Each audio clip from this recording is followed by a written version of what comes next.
എൻ്റെ പേര് മരിയ ജ്യോതിയാണ്. ഞാൻ കൊല്ലത്തിൽ നിന്നാണ് വരുന്നത്, മൂതാക്കരയിൽ നിന്ന്. ഞാൻ എൻ്റെ ജീവിതത്തിൽ ഒരുപാട് വേദനകളിലിരുന്നപ്പോഴാണ് തമിഴ്നാട്ടിൽ പോയി ഒത്തിരി ഒത്തിരി വേദനകൾ അനുഭവിച്ചിട്ട് പിന്നെ അവിടെ നിന്ന് ഞാനിവിടെ നാട്ടിൽ വന്നപ്പോൾ എൻ്റെ കൂട്ടുകാർ ഷീജയും റോസിയും എന്നെ വന്ന് വിളിച്ച് ധ്യാനത്തിന് വാണ് പറഞ്ഞു. അപ്പം ഞാൻ പറഞ്ഞു, ഞാൻ ഒരു സ്ഥലത്തിലും പോത്തില്ല, ഞാൻ വീട്ടിൽ ഇരിക്കട്ടെ, എന്നെ സമാധാനത്തിലിരിക്കാൻ വിട്. ഒന്നാമത് എൻ്റെ ജീവിതത്തിൽ ഒത്തിരി വേദന. ഇല്ല, നിനക്ക് എല്ലാം മാറ്റിത്തരും, പരിശുദ്ധമ്മ നിനക്കും എല്ലാം മാറ്റിത്തരും, നീ ഞങ്ങളുടെ കൂടെ വന്നാൽ മതിയാണ്.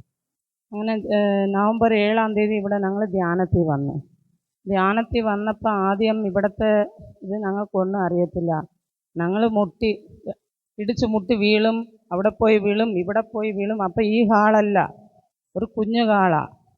അല്ല, ഞാൻ സീജായും പോയി തലമണ്ട മുട്ടിയൊക്കെ വീഴും. ഞങ്ങളെ നോക്കുന്നവരൊക്കെ അയ്യോ അയ്യോ എന്ന് നോക്കും, ഞങ്ങൾക്ക് ഒന്നും സംഭവിക്കത്തില്ല.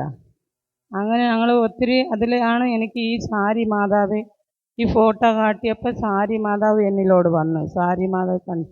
പിന്നെ ഞാനത് ഉൾക്കൊണ്ടില്ല. ഇതോടെ തീർന്നെന്ന് പറഞ്ഞിട്ട് ഞാൻ വീട്ടിൽ പോയായിരുന്നു. ഇവിടെ വന്ന് സാക്ഷ്യം അന്നേരം വന്ന് പറഞ്ഞു, സാരി മാതാവ് കണ്ട് എന്നിലോട് വന്ന് എന്ന് പറഞ്ഞിട്ട് സാരി മാതാവിടെ സംസാരമെല്ലാം എനിക്ക് അന്നേരം കിട്ടിയതാണ്.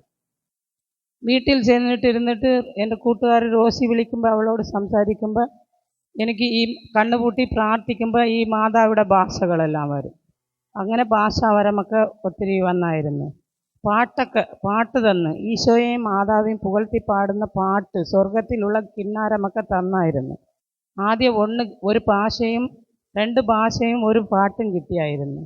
പിന്നെ 2ാമത്തെ ധ്യാനം കൂടിയപ്പോൾ 2 ഭാഷ കൂടെ കിട്ടി. 3ാമത്തെ ധ്യാനം കൂടിയപ്പോൾ ഇനി 2-3 ഭാഷ കിട്ടി. എനിക്ക് പോലും അറിയത്തില്ല എത്ര ഭാഷകളുണ്ടെന്ന്. അങ്ങനെ ഞാൻ വീട്ടിലിരുന്ന് ദൈവത്തോട് പ്രാർത്ഥിക്കുമ്പോൾ എനിക്ക് ആദ്യമൊക്കെ പ്രാർത്ഥിക്കുന്നത് ഇച്ചിരി മടിയുണ്ട്, ഒത്തിരി നേരം എടുക്കാനും പിള്ളേർ ഇവിടെ ധ്യാനത്തിന് വന്നപ്പോൾ എനിക്ക് ആദ്യം ഒരുപാട് കോപം ഉണ്ടായിരുന്നു. അമ്മ എന്നിൽ വന്നപ്പോൾ എനിക്ക് കോപം പോലും ഇല്ല. ആരെന്ത് പറഞ്ഞാലും ഞാൻ അനങ്ങത്തില്ല. ആ ദൈവത്തോട് പറഞ്ഞാൽ മതി, ദൈവം ഏറ്റെടുക്കും. മക്കളെ പോലും ഇതാ സീജ പറഞ്ഞാൽ ചൂലെടുത്ത് അടിക്കണം, അതുപോലെ ഞാൻ ജക്ക് വെച്ചാണ് അടിക്കും, ജക്ക് പൊട്ടിപ്പോവും. പിള്ളേർ കൈയെടുത്ത് കുമ്പിടും, അമ്മ ഇനി ഇല്ലമ്മ പറയും. ഞാൻ അടിക്കത്തില്ല, അടിച്ചാൽ അത് 1 കൊല്ലത്തിന് പവർഫുള്ളായിരിക്കും. അങ്ങനെയാണ് ഞാൻ അടിക്കുന്നത്. പിള്ളേർക്ക് ഇങ്ങനെ പൊട്ടലെല്ലാം ഉണ്ടായിരിക്കും. ഇപ്പം ഞാൻ എൻ്റെ മക്കളെ പോലും അടിക്കത്ത് പോലും ഇല്ല, ദേഷ്യപ്പെട്ട് സംസാരിക്കാനും പോലില്ല. അങ്ങനെ എന്നെ അമ്മയും ഒരുപാട് മാറ്റിത്തന്നു. വീട്ടിൽ പിന്നെ ഒരുപാട് സമയം എടുത്ത് ഇപ്പോൾ പ്രാർത്ഥിക്കും, ദൈവത്തോട് ഭാഷാവരങ്ങളിലെല്ലാം സംസാരിക്കും.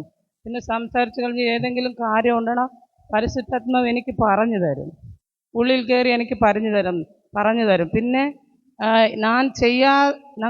എനിക്ക് ആദ്യം ഒരു സ്ഥലത്തിൽ ഞാൻ പോകത്തില്ല. ഇപ്പോൾ സീജയുടെ കൂടെ ഞങ്ങൾ കൃപാസന പത്രം കൊടുക്കാൻ രോഗികളെ കാണാനെല്ലാം പോവും. ആദ്യം രോഗികളെ കണ്ടാൽ അവരെ അടുത്ത് പോലും പോകത്തില്ല, അവരെ കണ്ട എന്തോ എവിടെ നീങ്ങി നിൽക്കും. ഇപ്പം അവിടെ അടുത്ത് പോയി അവർക്ക് കാര്യങ്ങളൊക്കെ ചെയ്യണം. അവിടെ തലമുടി ഇതായിരുന്നാൽ അതെല്ലാം നീറ്റാക്കി കൊടുക്കണം. അങ്ങനെ ഒരു എളിമേൻ്റെ ഇത് എനിക്ക് പോലും ചിലപ്പോൾ ഞാൻ ചിന്തിക്കും, എനിക്ക് ഇതൊക്കെ എങ്ങനെ കിട്ടിയാണ്. അത്രമാത്രം അമ്മ എന്നെ ഒതുക്കിയിട്ടുണ്ട്.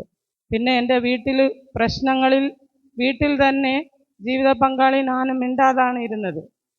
ഞങ്ങൾ 2 പേരും ഒരു വീട്ടിൽ തന്നെ. പക്ഷേ ആഹാരം പോലും എൻ്റെ കയ്യിൽ മേടിച്ച് കളിക്കത്തില്ല. ഇവിടെ ധ്യാനത്തിന് വന്ന ശേഷം അത് മോനണ്ണ് പറഞ്ഞായിരുന്നു. ഒരു 30 ദിവസമായപ്പോൾ അവർ എന്നോട് ചേർന്ന് വന്നായിരുന്നു.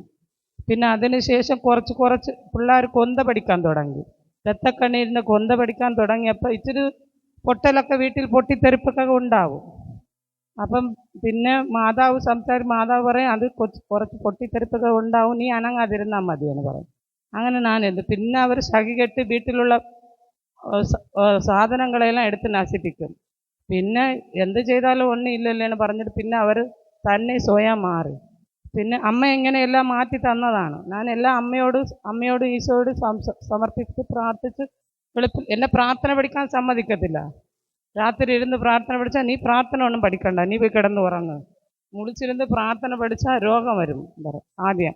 ഇപ്പം അവരും അവർ മത്സ്യബന്ധനത്തിന് പോകുന്നത് കൊണ്ട് ആദ്യം ഇവിടെ വരാൻ പറ്റത്തില്ല എന്ന് പറഞ്ഞിട്ട് കൊട്ടിയത്തിൽ അവരായിട്ട് സ്വന്തമായിട്ട് എന്ന് പറഞ്ഞ് ഞാൻ ധ്യാനത്തിന് പോകുന്നു.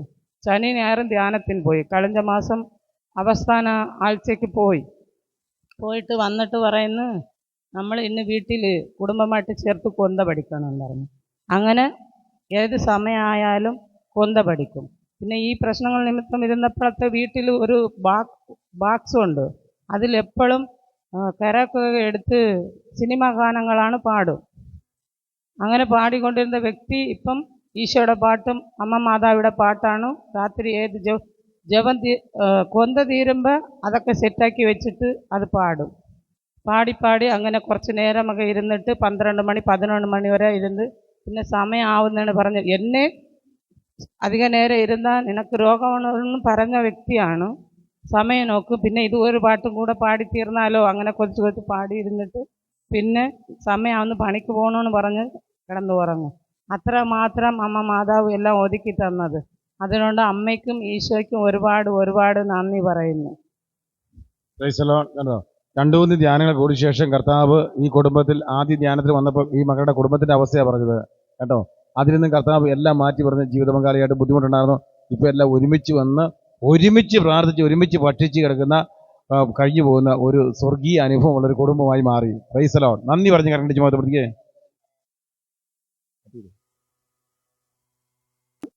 ഈശോയ്ക്ക് നന്ദി, അമ്മ മാതാവിന് നന്ദി പറയുന്നു.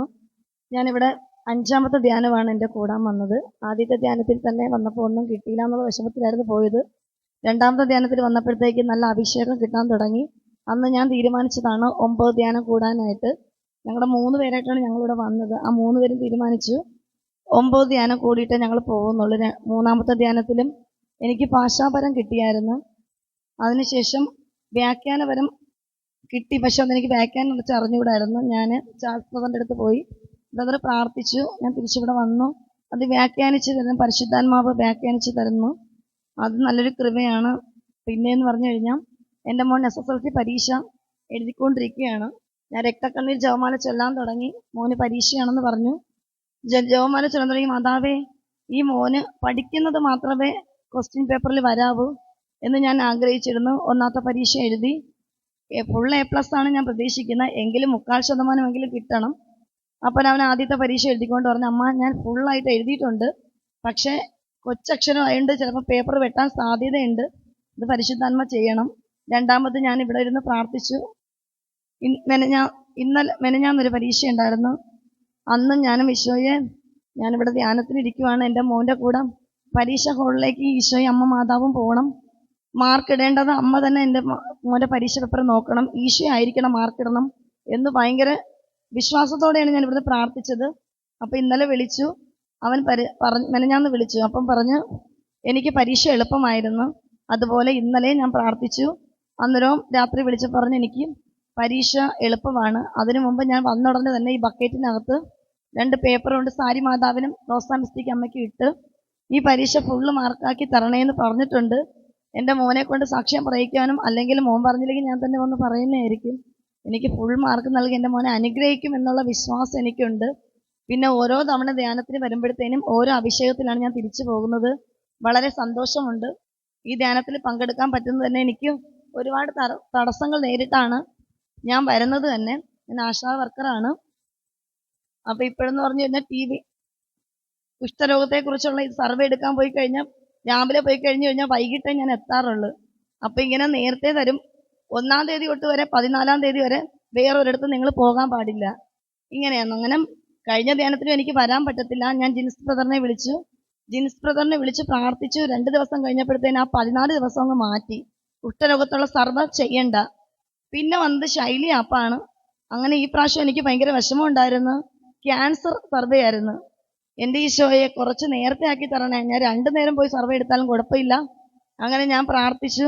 ബ്രദറിനോട് പറഞ്ഞു, ബ്രദറെ ഇതിലും തടസ്സം വരുമായിരിക്കും. ബ്രദർ പറഞ്ഞതെന്ന് പറഞ്ഞാൽ ജിൻസ് ബ്രദറിന് ഒരു തടസ്സവും വരത്തില്ല, പരിശുദ്ധ അമ്മ ഒരുക്കിയതാണ്. പെട്ടെന്ന് തന്നെ അത് ഡേറ്റ് മാറ്റി. അപ്പോൾ എനിക്കിവിടെ വരുന്നതിന് മുമ്പ് തന്നെ ഞാൻ 2 നേരം തന്നെ സർവേ എടുത്തു.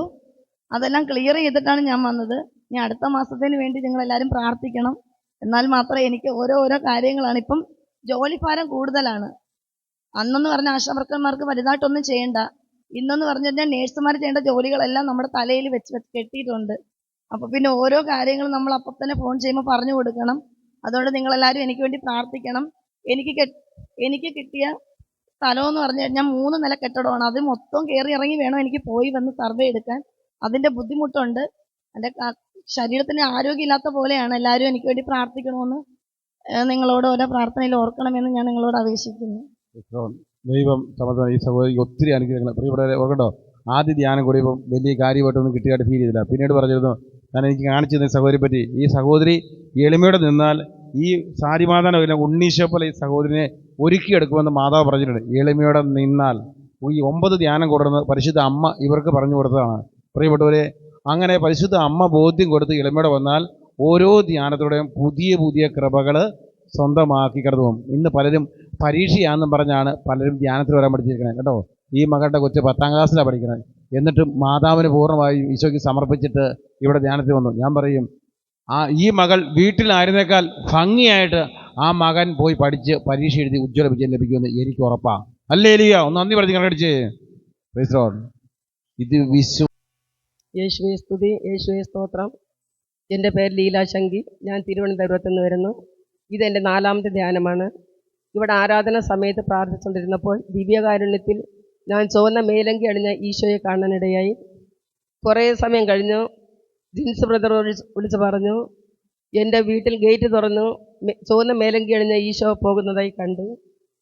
കൂടാതെ ഇന്നലെ ഉറങ്ങുന്നതിന് മുൻപ് അനുതാപത്തോടു കൂടി 10 രക്തക്കണ്ണീർ ജപമാല ചൊല്ലി സ്തുതിച്ച് പ്രാർത്ഥിച്ചു. അതിനുശേഷം മാതാവ് ഒരു റോസാപ്പൂ എൻ്റെ കയ്യിൽ വച്ച് തന്നതായി ഞാൻ കണ്ടു. ഇത്രയും അനുഭവങ്ങൾ തന്ന ഈശോയ്ക്ക് മാതാവിനും കോടായി നന്ദി. Praise the Lord. പ്രിയപ്പെട്ടവരെ, ഈ കുടുംബത്തിലൊക്കെ നമ്മൾ വിഴിഞ്ഞത്ത് കൂട്ടായ്മ നടത്താറുണ്ട്. ഒത്തിരി ദൈവാനുഗ്രഹം നിറഞ്ഞൊരു ഭവനമാണ്. കുറച്ച് ബുദ്ധിമുട്ടുകളൊക്കെ ഉണ്ടെങ്കിലും വലിയൊരു ദൈവകൃപ നിറഞ്ഞൊരു കുടുംബമാണ്. മാതാവ് ഇവരുടെ കുടുംബത്തെ പരിപാലിക്കുന്ന മാതാവ് ഒരു റോസാപ്പൂ ഇന്നലെ 10 ജപമാല ചൊല്ലിയപ്പോൾ കാണിച്ചു കൊടുക്കുകയും ഈശോയെ കാണാൻ പറ്റുകയും ഇവരുടെ ഭവനത്തിലേക്ക് ഞാൻ നോക്കി ഗേറ്റ് തുറന്ന് ഈശോ കടന്നു പോകുന്ന അനുഭവം കിട്ടിയിരുന്നു. ഒത്തിരി ദൈവാനുഭവം വീട്ടിൽ ചെല്ലുമ്പോഴും കാണാനായിട്ട് സാധിക്കും. ദൈവം അനുഗ്രഹിക്കട്ടെ. നന്ദി പറഞ്ഞ് കണ്ടടിച്ചേ.